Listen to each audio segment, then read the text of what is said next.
जय मसीह की फ्रेंड्स, एक बार फिर से आपका यीशु की वाणी चैनल में स्वागत है। इस वीडियो में हम चर्चा करेंगे कि कैसे हम पाप से बच सकते हैं। क्या आप ऐसे क्रिश्चियन हो जो नया जन्म प्राप्त हुआ है, उद्धार प्राप्त हुआ है, लेकिन फिर भी आपसे पाप होता है, आपसे गलतियाँ होती हैं। मैंने देखा है कि बहुत सारे जो नए प्रभु में आए हुए लोग होते हैं, जब वह गलती करते हैं, जब उनके हाथों से पाप होता है तो वो बहुत गिल्टी फील करते हैं, निराश हो जाते हैं और बहुत सारे तो चर्च जाना भी बंद कर देते हैं, प्रार्थना करना भी बंद कर देते हैं। कहते हैं कि मैं इतना आराधना करता हूँ, फास्टिंग करता हूँ, चर्च जाता हूँ, लेकिन फिर भी मेरे हाथों से पाप होता है। तो बहुत सारे क्रिश्चियंस का सवाल होता है कि मैं प्रभु में आने के बाद भी मेरे हाथों से पाप होता है, तो ऐसा क्या करें कि हम पाप से बच रहें। तो मैं क्लियरली बताना चाहता हूँ कि जब तक आप इस संसार में हो, आपके जीवन से गलतियाँ होगी।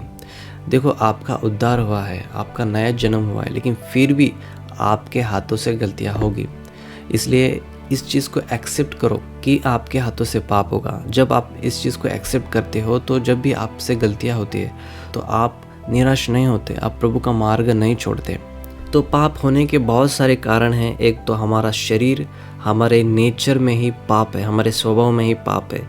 और दूसरा, शैतान हमें पाप में ढकेलता है, हमें परीक्षा में डालता है और तब हम पाप करते हैं। तो जब हम प्रभु में नहीं थे तब हम पूरी तरह से पाप में रहते थे और हमें उस पाप का कुछ भी दुख नहीं रहता था।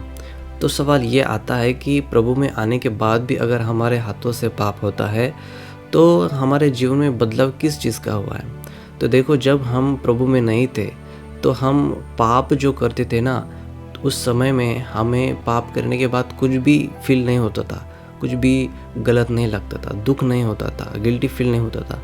लेकिन जब हम प्रभु में आए, हमारा उद्धार हुआ, हमारी आत्मा बचाई गई, तब जब हमारे हाथों से गलतियाँ होती है तो हमें गिल्टी फील होता है, हमें बुरा लगता है, क्योंकि हम नहीं चाहते कि हम पाप करें।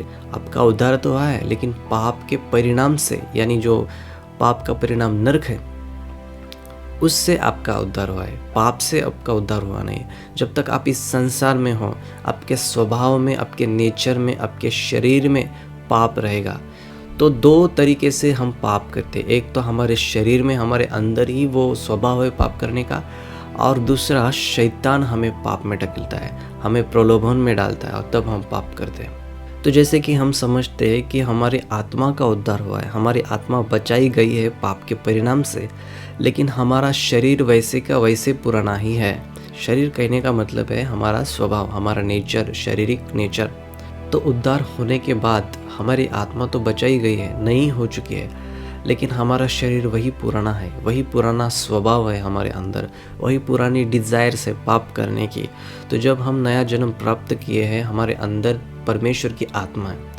तो परमेश्वर की आत्मा आने के बाद हमारे पास वो सामर्थ्य रहता है, लेकिन जो हमारा शरीर होता है वो हमारे आत्मा के खिलाफ जाता है। हमारे शरीर के जो काम है, डिज़ायर्स है, वो वैसे की वैसे ही रह जाती है। तो ऐसा क्या करें कि हम पाप से बचे रहें।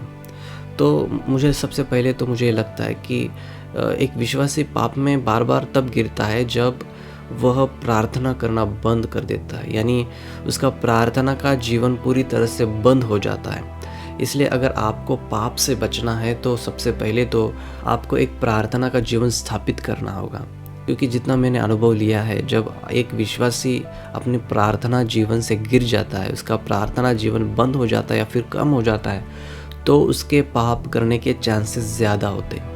तो यदि आप बार बार पाप में गिरते जा रहे हो तो सबसे पहले सवाल मैं आपको करना चाहता हूँ कि आपका प्रार्थना का जीवन कैसा है, आप कितनी देर प्रार्थना करते हो। तो ये बहुत ही ज़रूरी है। यदि आपका प्रार्थना जीवन अच्छा है, घंटों घंटे आप प्रार्थना में बिताते हो, तो बहुत ही कम चांसेस होते हैं आपके पाप करने के। इसलिए प्रार्थना में ज़्यादा समय बिताओ, क्योंकि यीशु ने क्या कहा था कि प्रार्थना करते रहो ताकि तुम परीक्षा में न गिरो। तो जब शैतान हमें प्रलोभन में डालता है, हमें परीक्षा में डालता है, तो केवल प्रार्थना है जो हमें शक्ति और सामर्थ्य देते हैं। इसलिए प्रार्थना में लगे रहो, परमेश्वर की उपस्थिति में ज़्यादा से ज़्यादा समय बिताओ ताकि आप परीक्षा में, शैतान के प्रलोभन में न गिरो।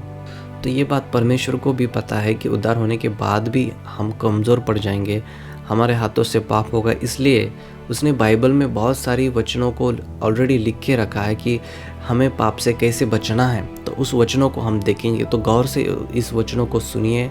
अगर आप बार बार पाप में गिरते हो तो यह वचन आपको बहुत सहायता करेंगे। मैंने तेरे वचन को अपने हृदय में रख छोड़ा है कि तेरे विरुद्ध पाप न करूं। यहाँ पर भजनकार कहता है कि परमेश्वर के वचन को हमारे हृदय में रखना बहुत ही महत्वपूर्ण है। जब हम परमेश्वर के वचनों को याद रखते हैं और अपने हृदय में उसका मनन करते हैं तो वे हमें पाप से बचने की शक्ति देते हैं। जब हम प्रलोभन का सामना करते हैं तो यह वचन हमें सही निर्णय लेने में सहायता करते हैं। इसलिए हमें वचनों को याद करना चाहिए, हमें वचन पर मनन करना चाहिए। जब यीशु मसीह की परीक्षा हो रही थी तब यीशु मसीह ने शैतान के खिलाफ वचन का ही उपयोग किया था। यीशु मसीह हर बार उसे कह रहे थे कि ऐसा लिखा है, ऐसा लिखा है। तो जो लिखा है अगर वो हमें पता होगा, हमारे हृदय में होगा, तभी हम उसे जवाब दे सकते हैं। यदि हम परमेश्वर के वचन को पढ़ेंगे नहीं तो हमारा हृदय पूरी तरह से खाली रहेगा। तो हमारे जीवन में सबसे पहले ये दो चीज़ें बहुत ही ज़रूरी है, एक प्रार्थना और दूसरा वचन को पढ़ना, हमारे हृदय को वचन से भर देना। यदि ये दो चीज़ें हम हमारे जीवन में करते हैं तो बहुत कम चांसेस हो जाते हैं हम प्रलोभन में गिरने के, पाप में गिरने के। तो जो क्रिश्चियन बार बार पाप करते, पाप में गिर जाते हैं, तो ये पूरा चांसेस है कि वे प्रार्थना में और वचन पढ़ने में बहुत ही कम हो चुके हैं। आपका प्रार्थना का जीवन और बाइबल पढ़ने का जीवन 0 हो चुका है। तो जो लोग बाइबल नहीं पढ़ते और प्रार्थना नहीं करते वे लोग पाप करते हैं, वो लोग ज़्यादा पाप में गिर जाते हैं। तो ये पॉसिबल ही नहीं है कि आप बाइबल न पढ़े, प्रार्थना न करें और आप पवित्र जीवन जिए। इसलिए प्रार्थना करो और बाइबल पढ़ो ताकि तुम पाप में न गिरो। इसलिए परमेश्वर के अधीन हो जाओ और शैतान का सामना करो तो वह तुम्हारे पास से भाग निकलेगा। तो परमेश्वर के अधीन होने का अर्थ है हमारे जीवन और इच्छाओं को परमेश्वर के अधीन कर देना। ऐसा नहीं लिखा कि शैतान का सामना करो तो भाग जाएगा। ऐसा लिखा है कि परमेश्वर के अधीन रहो और शैतान का सामना करो। अगर आप परमेश्वर के अधीन नहीं रहते हैं तो शैतान को कितना भी चिल्लाओ आज्ञा तो वो नहीं भागेगा। पर मैं कहता हूँ आत्मा के अनुसार चलो तो तुम शरीर की लालसा किसी रीति से पूरी न करोगे। आत्मा के अनुसार चलने का अर्थ है पवित्र आत्मा की अगुवाई से चलना।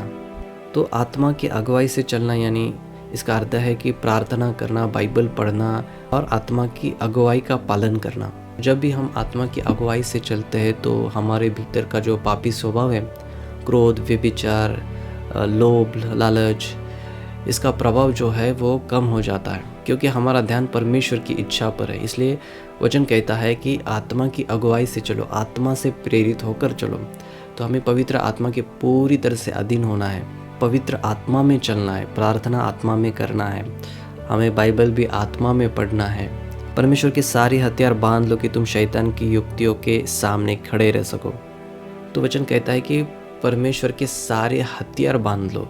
तो जैसे इस संसार में युद्ध करने के शस्त्र हथियार होते हैं, वैसे ही इस आत्मिक संसार में आत्मिक हथियार होते हैं। हमारा जो शत्रु है वो एक शारीरिक शत्रु नहीं, वो एक आत्मिक प्राणी है और उससे युद्ध करने के लिए हमारे पास आत्मिक शस्त्र होने ज़रूरी है। और वो आत्मिक शस्त्र है सच्चाई, धार्मिकता, विश्वास। तो ये सभी शस्त्र इफिसियों के 6 अध्याय में लिखे हुए हैं। तो यह हथियार हमें आत्मिक रूप से मजबूत बनाते हैं और हमें ये प्रलोभन का सामना करने के लिए सामर्थ्य देते हैं। जब हम आत्मिक हथियार को पहन लेते हैं तो हम शैतान का सामना करने के लिए तैयार हो जाते हैं। तो इस सभी वचनों को आपको पढ़ना है, आपको प्रार्थना करना है, आपको बाइबल पढ़ना है, आपको परमेश्वर के हथियार को बांध लेना है। जैसे कि मैंने कहा था परमेश्वर के हथियार धार्मिकता, विश्वास। तो आप इफिसियों का 6वां अध्याय एक ज़रूर पढ़े, वहाँ पर विस्तार से हथियारों का वर्णन किया गया है। अगर आपका प्रार्थना जीवन सही है, आपका बाइबल पढ़ना सही है, तो आप पूरी तरह से तैयार हो परमेश्वर की पवित्रताई में चलने के लिए। इसलिए प्रार्थना करते रहो, बाइबल पढ़ो ज़्यादा से ज़्यादा। यह वीडियो आपको अच्छा लगा तो ज़रूर सब्सक्राइब करो, कमेंट्स में लिखो। परमेश्वर आप सभी को आशीष दे।